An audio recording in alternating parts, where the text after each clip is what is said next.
Assalamualaikum warahmatullahi wabarakatuh, pemirsa selamat bertemu kembali dengan channel kami yang akan menampilkan kisah-kisah penuh hikmah dan inspiratif.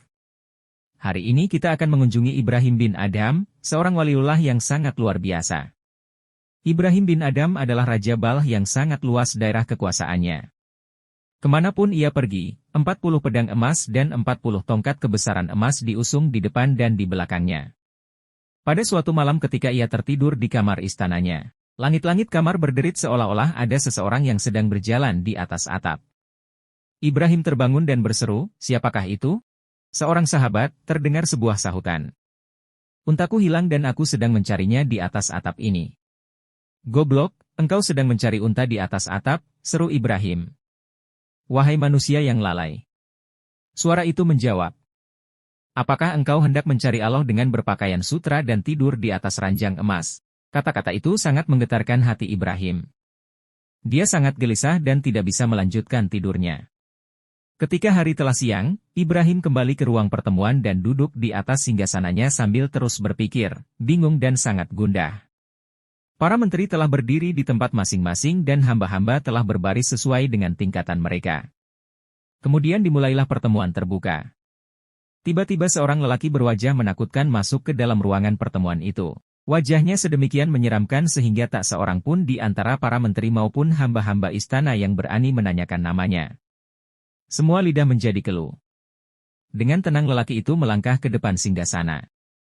"Apa yang engkau inginkan?" tanya Ibrahim. "Aku baru saja sampai di persinggahan ini," jawab lelaki itu. "Ini bukan sebuah persinggahan para kafilah. Ini adalah istanaku." "Engkau sudah gila," Ibrahim menghardik. "Siapakah pemilik istana ini sebelum engkau?" tanya lelaki itu. "Ayahku," jawab Ibrahim. "Dan sebelum ayahmu?" "Ayah dari kakekku." "Dan sebelum dia?" "Kakek dari kakekku." "Kemanakah mereka sekarang ini?" tanya lelaki itu. "Mereka telah tiada." "Mereka telah mati," jawab Ibrahim. "Jika demikian, bukankah ini sebuah persinggahan yang dimasuki oleh seseorang dan ditinggalkan oleh yang lainnya?" Setelah berkata demikian lelaki itu hilang. Sesungguhnya ia adalah Khidir alaihi salam. Kegelisahan dan kegundahan hati Ibrahim semakin menjadi-jadi. Dia dihantui bayangan-bayangan di siang hari dan mendengar suara-suara di malam hari, keduanya sama-sama membingungkan. Akhirnya, karena tidak tahan lagi, pada suatu hari berserulah Ibrahim. "Persiapkan kudaku. Aku hendak pergi berburu. Aku tak tahu apa yang telah terjadi pada diriku belakangan ini. Ya Allah, kapan semua ini akan berakhir?" Kudanya sudah disiapkan lalu berangkatlah ia berburu. Kuda itu dipacunya menembus padang pasir, seolah-olah ia tak sadar akan segala perbuatannya. Dalam kebingungan itu ia terpisah dari rombongannya. Tiba-tiba terdengar olehnya sebuah seruan, "Bangunlah." Ibrahim pura-pura tidak mendengar seruan itu. Lah terus memacu kudanya. Untuk kedua kalinya suara itu berseru kepadanya, namun Ibrahim tetap tak mempedulikannya. Ketika suara itu untuk ketiga kalinya berseru kepadanya, Ibrahim semakin memacu kudanya. Akhirnya untuk yang keempat kali, suara itu berseru, "Bangunlah, sebelum engkau kucambuk." Ibrahim tidak bisa mengendalikan dirinya. Saat itu terlihat olehnya seekor rusa. Ibrahim hendak memburu rusa itu, tetapi binatang itu berkata kepadanya, "Aku disuruh untuk memburumu. Engkau tidak bisa menangkapku. Untuk inikah engkau diciptakan atau inikah yang diperintahkan kepadamu?" "Ya Allah, apakah yang menghadang diriku ini?" seru Ibrahim. Dia memalingkan wajahnya dari rusa tersebut. Tetapi dari pegangan di pelana kudanya terdengar suara yang menyerukan kata-kata yang serupa. Ibrahim panik dan ketakutan. Seruan itu semakin jelas karena Allah yang Maha Kuasa hendak menyempurnakan janjinya.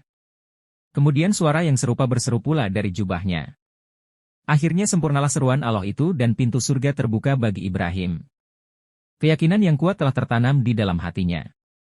Ibrahim turun dari tunggangannya. Seluruh pakaian dan tubuh kudanya basah oleh cucuran air matanya. Dengan sepenuh hati Ibrahim bertobat kepada Allah. Ketika Ibrahim sampai di jalan raya, dia melihat seseorang gembala yang mengenakan pakaian dan topi terbuat dari bulu domba. Sang pengembala sedang menggembalakan sekawanan ternak. Setelah diamatinya ternyata si gembala itu adalah budaknya yang sedang menggembalakan domba-domba miliknya. Kepada si gembala itu, Ibrahim menyerahkan jubahnya yang bersulam emas, topinya yang bertahtakan batu-batu permata beserta dengan domba-domba tersebut, sedang dari si gembala itu Ibrahim meminta pakaian dan topi bulu domba yang sedang dipakainya. Ibrahim lalu mengenakan pakaian dan topi bulu milik si gembala itu dan semua malaikat menyaksikan perbuatannya itu dengan penuh kekaguman. Betapa megah kerajaan yang diterima putra Adam ini, malaikat-malaikat itu berkata, ia telah mencampakkan pakaian keduniawian yang kotor lalu menggantinya dengan jubah kefakiran yang megah. Dengan berjalan kaki, Ibrahim mengelana melewati gunung-gunung dan padang pasir yang luas sambil meratapi dosa-dosa yang pernah dilakukannya. Akhirnya sampailah ia di Merv. Di sini Ibrahim melihat seorang lelaki terjatuh dari sebuah jembatan. Pastilah ia akan binasa dihanyutkan oleh air sungai. Dari kejauhan Ibrahim berseru, "Ya Allah, selamatkanlah dia." Seketika itu juga tubuh lelaki itu berhenti di udara sehingga para penolong tiba dan menariknya ke atas. Dengan terheran-heran mereka memandang kepada Ibrahim. "Manusia apakah ia itu?" seru mereka. Ibrahim meninggalkan tempat itu dan terus berjalan sampai ke Nishapur. Di kota ini, Ibrahim mencari sebuah tempat terpencil di mana ia bisa tekun mengabdi kepada Allah. Akhirnya didapatinya sebuah gua yang di kemudian hari menjadi sangat termasyur. Di dalam gua itulah Ibrahim menyendiri selama 9 tahun, 3 tahun pada masing-masing ruang yang terdapat di dalamnya. Tak seorang pun yang tahu apa yang telah dilakukannya baik siang maupun malam di dalam gua itu, karena hanya seorang manusia luar biasa perkasanya yang sanggup menyendiri di dalam gua itu pada malam hari. Setiap hari Kamis, Ibrahim memanjat keluar dari gua tersebut untuk mengumpulkan kayu bakar. Keesokan paginya pergilah ia ke Nishapur untuk menjual kayu-kayu itu. Setelah melakukan sholat Jumat ia pergi membeli roti dengan uang yang diperolehnya. Roti itu separuhnya diberikannya kepada pengemis dan setengahnya lagi untuk berbuka puasanya. Demikianlah yang dilakukannya setiap pekan. Pada suatu malam di musim salju, Ibrahim sedang berada dalam ruang pertapaannya. Malam itu udara sangat dingin dan untuk bersuci Ibrahim harus memecahkan es. Sepanjang malam badannya menggigil, namun ia tetap melakukan sholat dan berdoa hingga fajar menyingsing. Dia hampir mati kedinginan. Tiba-tiba ia teringat pada api. Di atas tanah dilihatnya ada sebuah kain bulu. Dengan kain bulu itu sebagai selimut ia pun tertidur. Setelah hari terang barulah ia terbangun dan badannya terasa hangat. Tetapi segeralah ia sadar bahwa yang disangkanya sebagai kain bulu itu adalah seekor naga dengan biji mata berwarna merah darah. Ibrahim panik ketakutan dan berseru, "Ya Allah, Engkau telah mengirimkan makhluk ini dalam bentuk yang halus, tetapi sekarang terlihatlah bentuk sebenarnya yang sangat mengerikan. Aku tak kuat menyaksikannya." Naga itu segera bergerak dan meninggalkan tempat itu setelah 3 kali bersujud di depan Ibrahim. Demikian kisah inspiratif hari ini, jangan lupa like and subscribe agar channel kami bisa terus berkembang. Wassalamualaikum warahmatullahi wabarakatuh.